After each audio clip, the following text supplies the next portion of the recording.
you looking to learn more about your spiritual journey? Are you on a healing journey?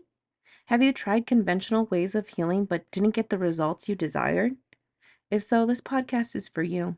My name is Reverend Dr. Jackie Cope, and I'm a metaphysical minister, intuitive guide, and teacher. Here at Raven Rabbit, we believe that your ancestors, spiritual guides, and divine self are ready and eager to help you heal and prosper. We approach life, healing, and happiness through a holistic, indigenous spiritual lens to create the lives we want. Join me to radically change your life today.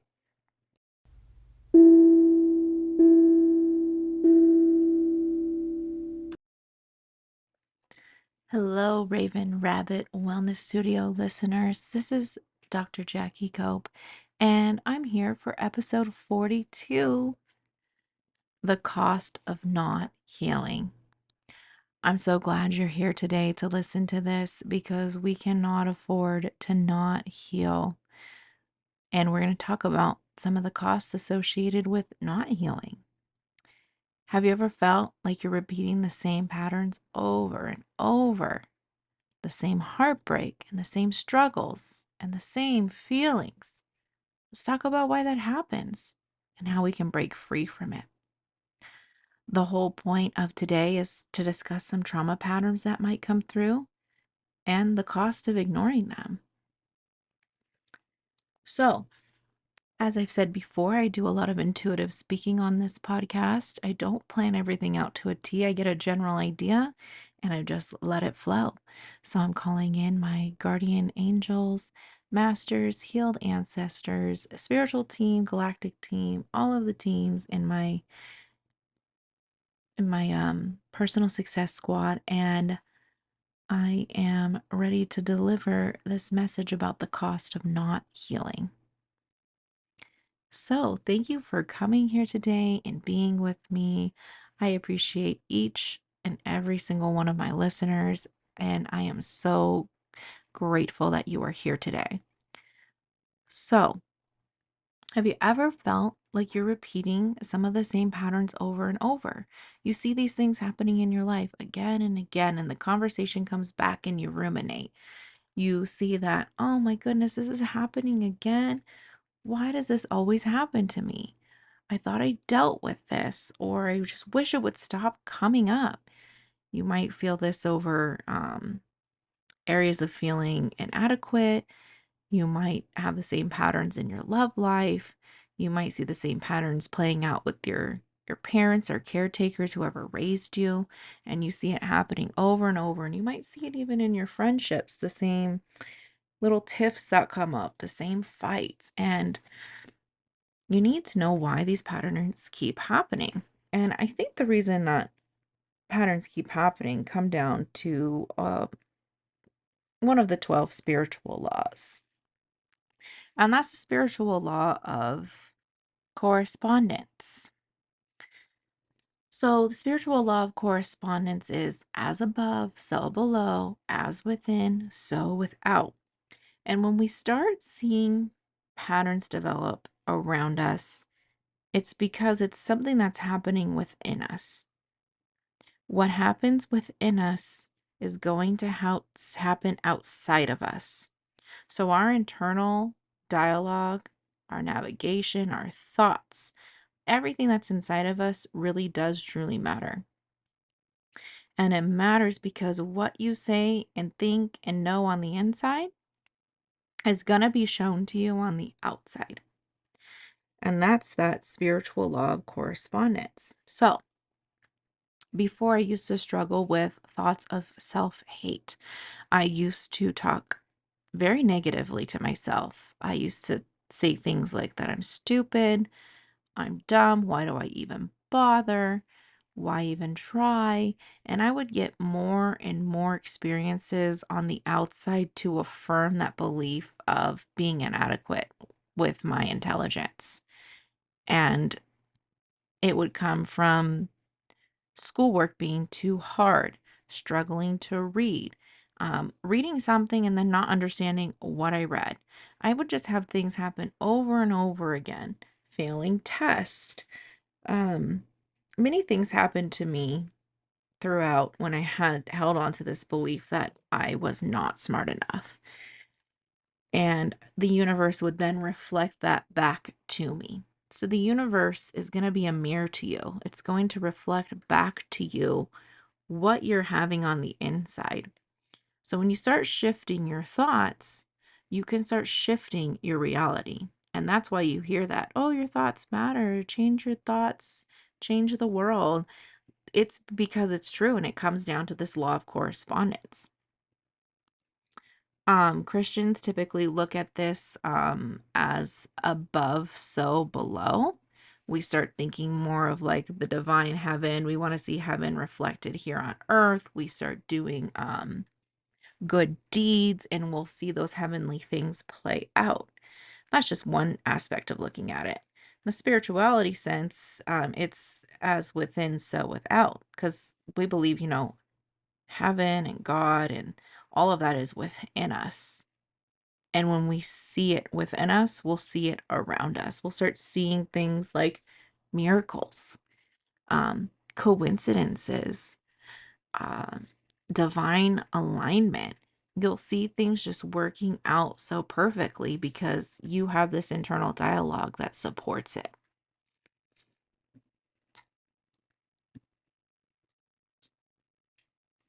Another thing is the same heartbreak. You may be struggling from the same type of heartbreak over and over.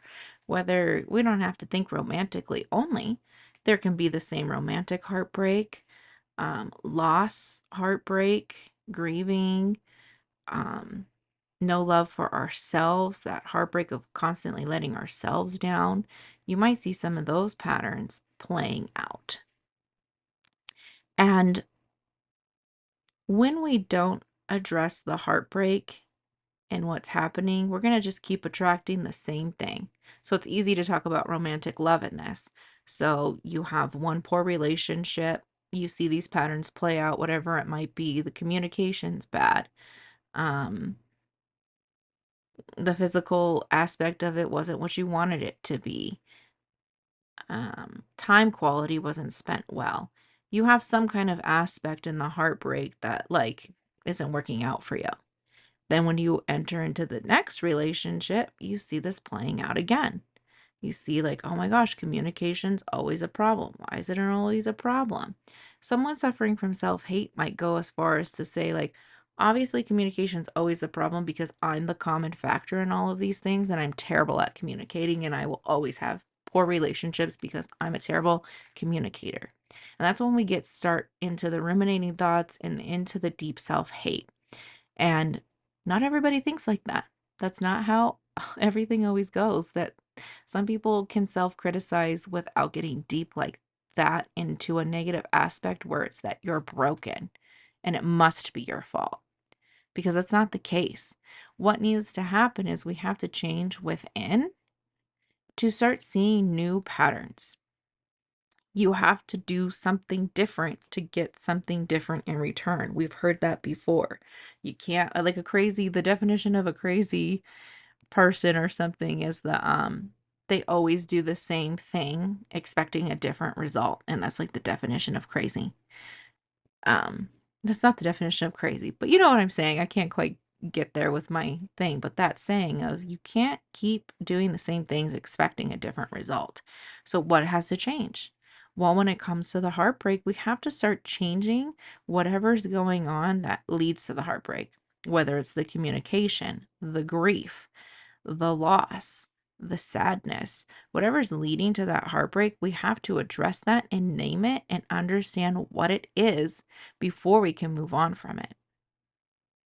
And this goes too for struggles. If you keep continuing to have the same struggles in life, struggling to pay bills, hold down a job, make friends and keep friends, um, having a good communication with your parents or those who raised you, having struggles within your job, the same type of situations keep coming up. It's because we get into these loops of what's happening within, and we start having these thoughts and we start seeing it repeated back to us. Like, I always struggle with the bills, and then you're manifesting more and more bills. Like, oh, I can never get ahead on these paychecks, I can never get ahead. And you keep finding more and more things to happen like that, and it feels like everything is just stacking up on top of each other. So life is going to happen. We're going to have things happen. Let me just tell a story that just recently happened. But I have a new perspective now, so it's totally different. This time we went on our summer vacation. We were only 50 miles from home, maybe if that, and the tire popped on the trailer. Old me would have been like, I should have known this would happen. I had just said to my husband before, like, hey, the tire looks pretty bad. We should think about changing that soon. I didn't say we needed to do it right now. I just noticed it wasn't looking so great and we should probably do something about it. Lo and behold, we're on our trip. First day, we woke up at 5 a.m. so we could get through the desert as quickly as possible because it's boring. We popped a tire. This pop tire must have set us back 3 or 4 hours in time of trying to get it fixed, and we didn't want to continue to travel without a spare, so we took the time to get a new tire and buy that. So I can get the spare tire like re-rimmed, everything. We got everything fixed so that we could travel knowing like it's gonna be safe. Old me would have just lost it. I had told my husband it needed to be fixed. I knew it was going to pop. Of course, it would pop on our trip because these types of things always happen to us. We can never get ahead, and you start going down this path. But now, since I've dealt with a lot of this stuff, it was just something that happened. I don't really care. I kind of had a feeling it was going to happen. The tire looked pretty sad. It was bound to happen. I'm grateful it happened with my husband and not when I was on the road going to one of my education consulting jobs and I would have had to figure it out by myself. That would have been not fun at all. So actually, I was quite grateful for when it happened.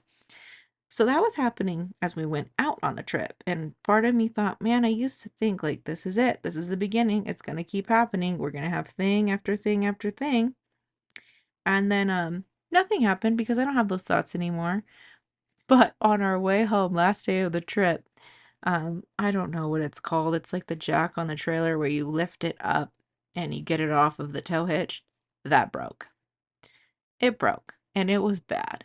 And thankfully, we got the trailer back hooked up to the truck, but we knew once we got home, we were gonna need my parents to come and we were gonna need some help, like just putting it on some stabilizers and stuff and getting it off the truck until we get that replaced.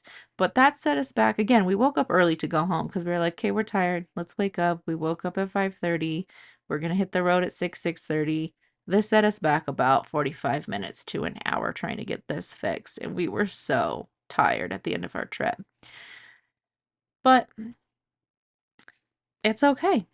It was fine. Well, none of us actually got that really upset about it. We were more tired than anything. So but I know, like, old me used to just would have lost it, would have not been able to handle that situation internally well at all. I would have been like, why do I travel? Why do I bother? I shouldn't even be doing this stuff. Like, everything breaks. It's just life. And the point of me bringing this up is even when you do tackle the things that are hard, things are still going to come up in life. But now when they come up, you're going to be able to approach it with new eyes and a new perspective. And that gets into the cost of healing. If you do not start tackling this stuff, your life will be one thing after another of disappointments, letdowns, heartbreak, struggle, all of this stuff. It'll never feel like you ever get a break and you'll always be in this victim mentality of why does this always happen to me? So, the cost of not healing is living in a victim mentality, living into this world of, gosh, all these bad things always happen to me. Why do they always have to happen to me? And that's just going to wear you down. Life is not going to be fun. It's not going to be enjoyable. You are always just going to feel the pain on the negative aspect of things. And that's a huge deal. It's going to cost you your happiness. If you don't heal, it's going to cost you your happiness. You're not going to find joy in all of the things bad, ugly, good, desirable. You have to find the happiness and the joy in all of the things that are around us.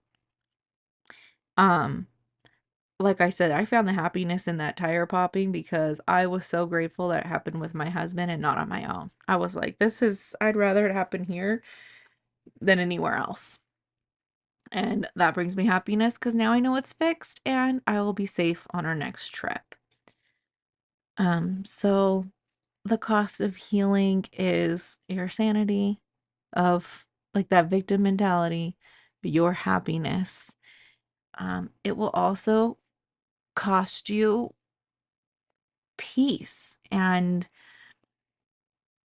just like an even keel life. If you don't address your healing, you're just going to be in a constant fluctuation of high highs and low lows. And that is not a fun way to live. One of my favorite Christian teachings that I was taught while I went to Bible study was, I can't remember the verse and stuff, but about being even keel and about how you should not go through life in these huge up and downs of thinking about like water and waves. Like they have a big high wave and a low tide. And this will just never bring you any peace because you'll always be riding all of the different waves of life and you will become exhausted. You will be like working your butt off to have the fleeting moments of high highs and then hitting the low so hard that you don't even want to move forward anymore. You just wonder what is the purpose of this all anyways.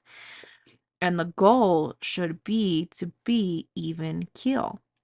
We ride life in an even calm way, like the calm waters, and we hit the lows and the highs with just a little bump in the road, just a little slight up and down.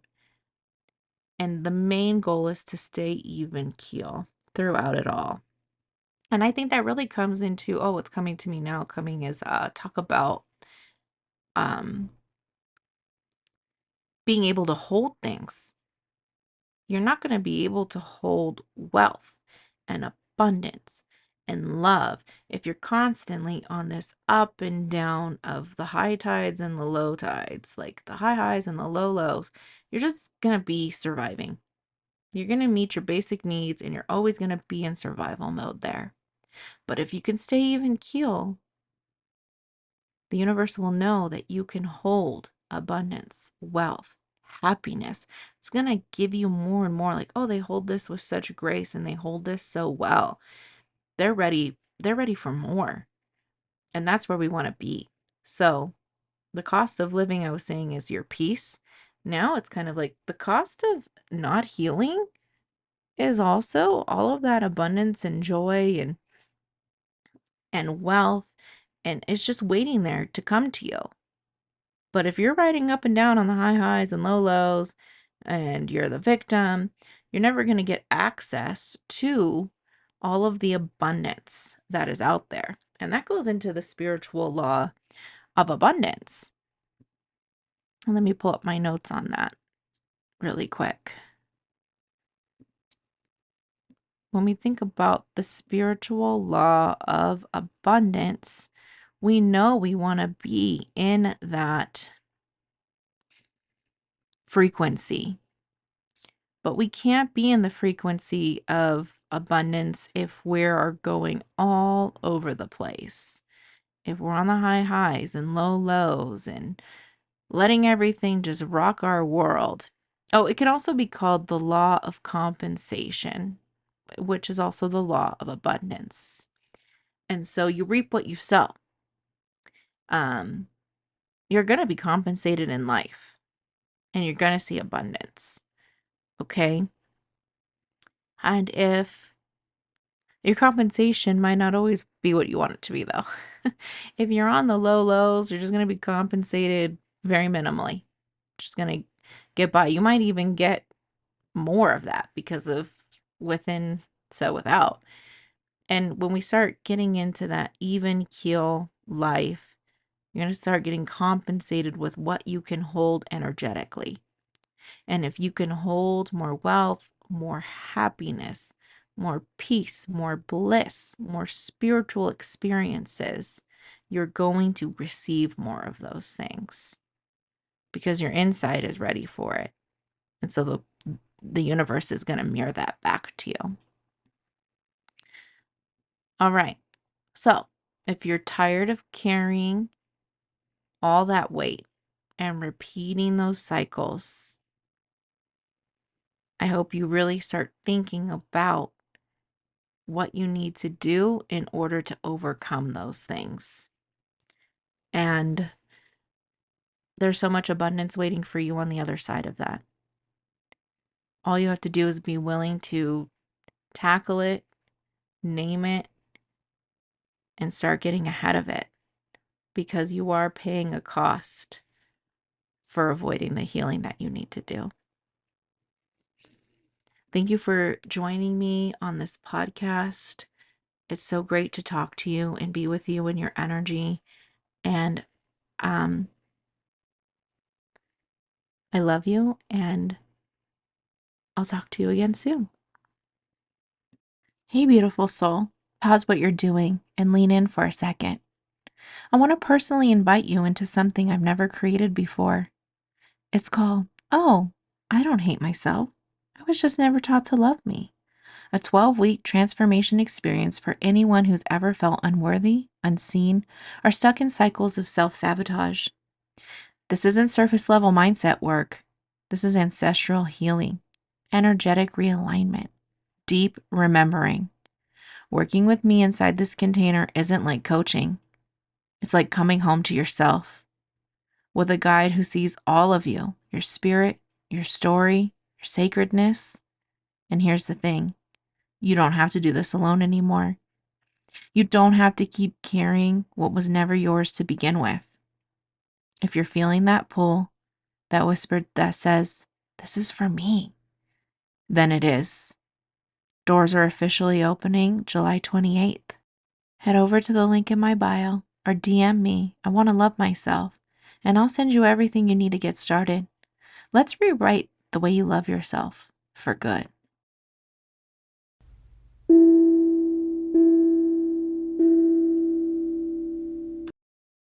Thank you for listening. Expand the life, healing, and happiness of others in your field by sharing this episode. You can get more of my content and other helpful tips by following Raven Rabbit LLC on TikTok, Instagram, and Facebook. Be sure to comment on Spotify and answer the episode's question so I can keep creating content you love and desire. Thank you so much.